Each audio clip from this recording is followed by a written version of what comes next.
This is Transformers96 here with another video review. This time we have the Avengers Age of Ultron Mafex No.020 Hulkbuster figure. So this is quite a monster of a figure, and this is my first ever Mafex figure actually. So starting off good with quite a large one here, and very excited to get it. So let's take it out of the package and get on with the review. Alright, so here's the Hulkbuster out of package. So the reason I bought this figure in particular was that it was the best priced Hulkbuster of this scale that was an articulated figure out there. I was quite happy with what the paint looked like, and then it seemed like the articulation was quite good as well. So those are mainly the reasons that I bought this figure, because I had the Build-A-Figure, which I am very happy with. I think that one has great range and it has very unique and cool proportions. But I did want something a little bit more accurate as far as paint goes, as well as has the articulation to articulate his hands and things like that. So that's where I was coming from as to why I picked the Mafex Hulkbuster over some of the others. Going over the actual figure, let's start off with the paint. Now, the paint itself, I mean, just looks awesome. I absolutely love the coloring on this figure. It's a very metallic red. It's quite dark, I would say, which is accurate to the movie. I think it looks quite nice. I think that actually, in all reality, the SH Figure Arts one has a deeper red. It's more of like a dark cherry metallic red, which looks great, but I don't think it's super accurate to the movie. However, that could just be because of where the scene is set in Age of Ultron. They're in a very bright location, which is why he doesn't have that dark red appearance. But nonetheless, I just think that in the movie, he didn't have that dark red look. So I think that I would consider this more accurate to the movie, to be quite honest. But the other one does look great as well. But I do love the paint on this figure as far as the coloring goes. The gold is wonderful as well. And then, of course, you have some silver accents there. And then there's some black washed into the silver areas, such as the thigh area. There's some black wash in there. And then around the neck in particular, there's some black too, which is quite nice. Now, the issues with the paint are all quality control related, and that's a big disappointment. I was aware of this going into it. I had watched reviews that did specifically talk about this. But as you can see, the really bad area, in particular on mine, is right above the eye. This eye, to be exact. As you can see, there's a little black kind of chip there. Really disappointed because it's right on his face. It's just something that you can't get away from, which is just really unfortunate, and I definitely don't like that. Also,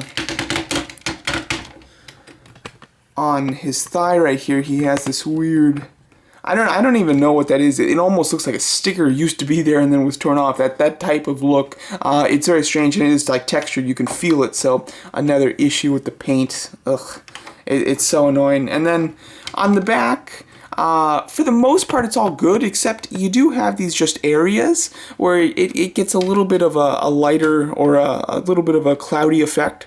You got some cloudiness over there, and then as we go down, there's just some areas with some cloudy features to them, which is annoying. Now, luckily, that does seem to just be on the back of mine. I really don't have any of the cloudy issues on the front, which is nice. So, for the most part, the front of my figure looks great, except for the smudge over the eye. But it's just very disappointing for a figure of this cost, and a company that's supposed to be making pretty, high-end figures, at least imported figures. I would have definitely liked to see a better control when it comes to the quality of the figure. As far as his proportions, I think his proportions are great. I think they're very accurate to the film. If you want, you can extend the arms out to make them a bit longer. It's mainly for articulation. However, just for the look's sake, you can do it as well. So if you did want some longer arms, you can do that. But I do like the proportions as a whole. The thighs are definitely quite large, and they feed into the very large calves of the Hulkbuster. The feet are big. He's a big boy. He's got all the massive proportions, which of course are accurate to the film. Going over his articulation, that was another big feature that I was interested in. His articulation is quite nice. He's got a ball-jointed neck. It's a ball joint on two points, so he can look down about this far. He can look up slightly. You can kind of like raise his head, though. So you can get his head higher, but he's just going to be looking down. Then you can you know, go side to side and stuff. So you can get him to look side to side quite nicely, and he can look down a decent amount. Getting him to look up is a bit hard. However, with this suit, you know, obviously looking up isn't the biggest priority, so I don't really mind that too much, and I definitely do like the head articulation. Although, like the Build-A-Figure for Marvel Legends definitely has much better range in the head. As far as the shoulders are quite nice. They're on ratchets, and so he can, you know, swivel completely, and there's also a bit of a ball joint there, so you get a bit of a butterfly movement, which is nice. And then it can hinge out as well. You can like raise the shoulder pad that's on a hinge, and then you can get it to hinge up. It hinges up about a full or just under 90 degrees, which is pretty good. And then on top of all of that, it is on a little canister there that's on a hinge that can swivel out as well. So as you can see, I mean, from the side, it looks pretty bad because you've got just this massive, like, dislocated arm. But from the front, you can really swivel it out to get some great range there, which is quite nice. And a lot of people have talked about this being, like, super loose, and it's not too bad. Like, lifting it up here, it's not falling by itself, and it has range too, as you can see. It can fall by itself, but it doesn't too much. So I personally don't have any issues with that, because even if it was loose, it's a horizontal, you know, hinge, so it's not going to like fall out of gravity. So I don't know why people are complaining about that. But even if mine was loose like theirs, it really wouldn't be an issue. But luckily mine's not. Then you have a bicep swivel, which is quite nice. It's not hindered. You've got hinge elbows, which, if they're not extended, can go about this far. And then by extending them, there you go, you get a bit of an extra range. It goes just about 90 degrees.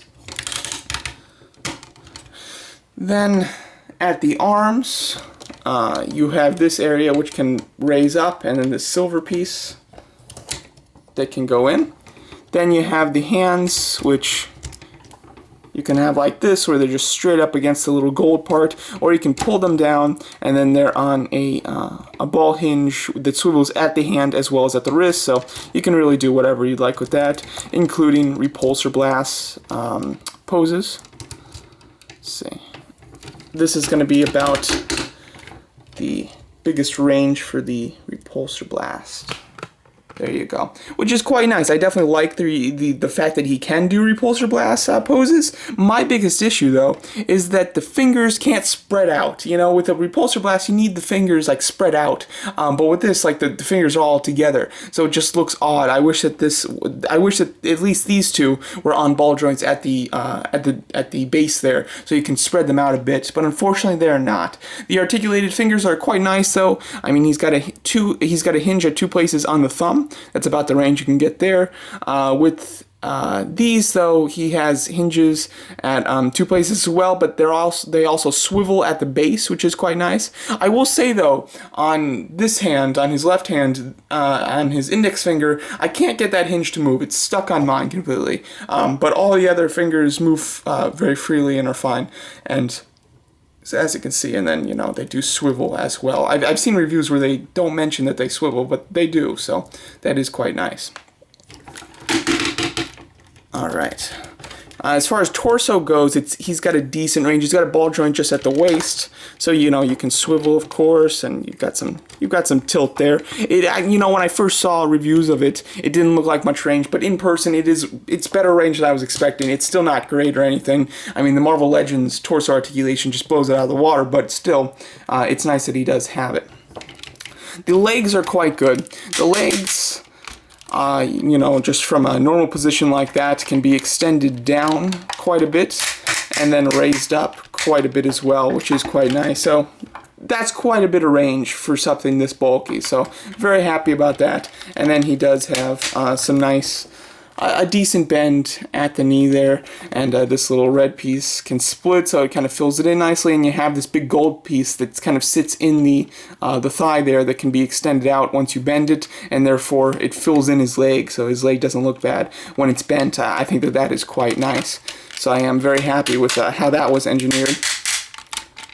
And then he does have a bit of a swivel up here. I wish that this swivel was more extreme though. It's very hard to get him to stand with his feet kind of like out. I mean, on just about any pose that you put him in, his feet have to be pointed completely straight, which, you know, is fine, but it's just a more natural stance would have his feet pointed out a bit more. So I'm not super happy with that, but that is something quite small. Now, the biggest disappointment of articulation is in the ankles. He has some areas that have great articulation, but then he's just lacking it in some crucial parts. He has this little piece that extends out on 2 hinges and on a ball joint. So this thing's excellent. You can get it out of your way. You can place it wherever you want so it looks natural. That's great. He has this front toe piece, which is on 2 hinges. You can hinge it down, you can hinge it up, you can go very nicely with that one. No restrictions there. The little back heels are on hinges, so they can be folded down, which is nice. You do have the little repulsor effects down there too, which is very cool. And then, as you can see, inside there, see if you can get it here. There is a hinge inside there, so you should be able to pivot it, and you can, but like this is the range. I mean, it's insanely small. You barely have any range with that little pivot there, and therefore, if you have him in a wide stance, his feet are not going to be flat on the floor. You just can't do it, which is so annoying, and it's something that's so easily fixed. I mean, with some slightly repositioned panels or doing a ankle joint that can extend down, similar to what they did with the wrists and the elbows, that would have been that wouldn't have been a problem whatsoever. So it's very disappointing that that is a problem when it was so easily fixed. But unfortunately, it still is. So his articulation is really great in some areas. It's very much lacking in others. I think that it's very nice on articulation. You can really do a lot as far as posing goes, but it's not as much as I would have hoped. It was still enough, you know, for me to pull the trigger and buy this figure, but I was hoping for a bit more, unfortunately. As far as his accessories, you get an instruction manual, but then his main accessory is an Iron Man Mark 42 head sculpt, or 43, sorry, 43, which can then be used to display him in like the open cockpit or the suiting up version. As you can see, the Hulkbuster head just pops off. You can fold these panels down. Now these panels, you know, you can kind of place them like that. You can kind of get them up a bit so it looks like they've just kind of, they've extended down a little bit. I will say that their hinges are pretty loose though, so it's hard to like match them up perfectly because some of the joints are a bit loose, which is disappointing. The Mark 43 head sculpt is just on a ball joint. It pops in relatively easily, and as you can see, it looks pretty cool. I actually like this. Now, in the movie, if I'm not mistaken, you should be able to see more of the Mark 43. Now, maybe, I mean, further as it started to build up, maybe there was a point where you could really just see the head. But for the main reveal, I believe these pieces were down, and so you could see a bit of the torso of the Mark 43. But still looking quite nice. And I will say that the range on this head sculpt is very good. You can get some great side pivots. He can look down. He can look up. He can, you know, have his head sit up. It can sit down. So there's some excellent range there. It's at a ball joint on 2 places, and his eyes do have that translucent effect like the regular Hulkbuster does. I will say that this figure does not have any lights, which could be disappointing to some of you. For me personally, I don't mind it. I'm not a big fan of lights. I think that they're nice and all, but I don't use them very much. I feel like, you know, I turn them on maybe just to do the review, and then I'll just kind of turn them off and take out the batteries so they don't corrode or anything. So personally, I don't mind that this figure doesn't have lights at all. But I will say, as you can see, it looks like his eyes are lit up here. They used an excellent translucent piece on the arc reactors and on the eyes, where when the light hits them, they look like they're lit up, which is super cool. Like, I love this. I wish that Hot Toys would do this instead of lights. That's how much I actually like this. I know people would be upset if they did that, but I personally would have liked that, just because it looks great. It looks like from here, it looks like it shut off, but then boom, as soon as you get some light on them, it looks like they're lit up, and obviously you're not actually using any lights, which is fantastic, and I absolutely love it. So I'm a big fan of that feature, I must say. I think that that's very cool. I'm doing some size comparisons. This is a big Hulkbuster figure. I don't have the SH Figure Arts version. That one is just about the same size as the Marvel Legends Build-A-Figure though, so I do have that, and of course I'll be comparing it with that, so you can see just about where it would be if I had that one.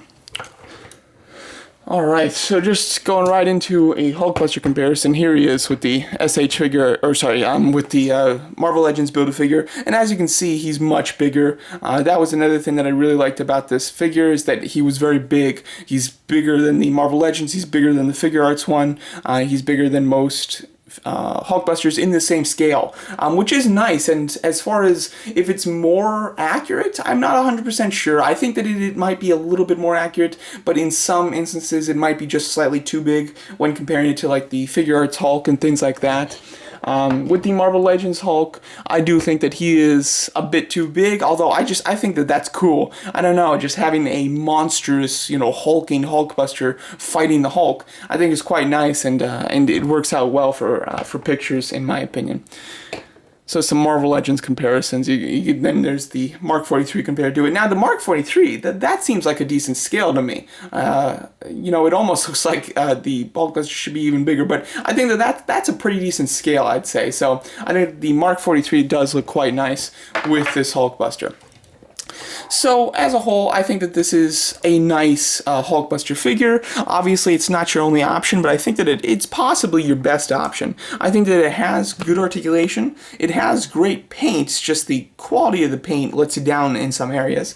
And then I think it's one of the only Hulkbusters, or at least the Figure Arts and the Marvel Legends ones do not have the opening cockpit to reveal the Mark 43 head. This one does, which I do think is quite nice. Now, it depends, how much you place, how much importance you place on gimmicks like the light up feature. Obviously this one does not have it. And then as far as articulation, it is slightly less articulated than the Figure Arts one. However, it's pretty slight. But then the best thing about this guy is the price. I still think it's overpriced, but it is the cheapest Hulkbuster on the market in this scale, other than the Marvel Legends one. This one retails for about $270, although if you buy it from imported sites, you can get it for a bit cheaper. I was able to get this one shipped for $254, which I still think is too expensive. That's a Hot Toys price, and this is not the quality of a Hot Toys figure. Now, personally, I'm probably having enough fun with this figure that it's worth a Hot Toys purchase to me, basically. But still, I don't think that you're getting enough quality for the price that you're paying. But it is still quite a nice figure, and it's quite a tall figure. This figure is just under 11 inches tall. It's about 10 inches and 3/4. So, yeah, excellent figure, I would say. Very fun. It has its flaws, but I do think that this is quite a nice figure. If you have the Figure Arts one, I don't see any reason for this, but if you don't, and you're looking for a Hulkbuster that's a good representation of the movie one, but you don't want to spend the crazy prices of King Arts or Hot Toys or even Figure Arts, I think that this is a nice alternative. If you just want a Hulkbuster purely for posing, and you're not 100% worried about the accuracy of it, then I'd go with the Marvel Legends one. I think that the Marvel Legends Build-A-Figure, you can get it for much cheaper now, and I think that it's fantastic when it comes to articulation and proportions. So I definitely like that one quite a bit. However, if you're looking for something more accurate, but you don't want to spend a crazy amount of money, or at least you don't want to spend, you want to spend the least amount that you can to get a good representation, then I go with this one. I think that this one does work out quite nicely. So there you go. That's my video review of the Avengers Age of Ultron Mafex number 20 Hulkbuster figure. Let me know what you guys think of this figure, and thanks so much for watching.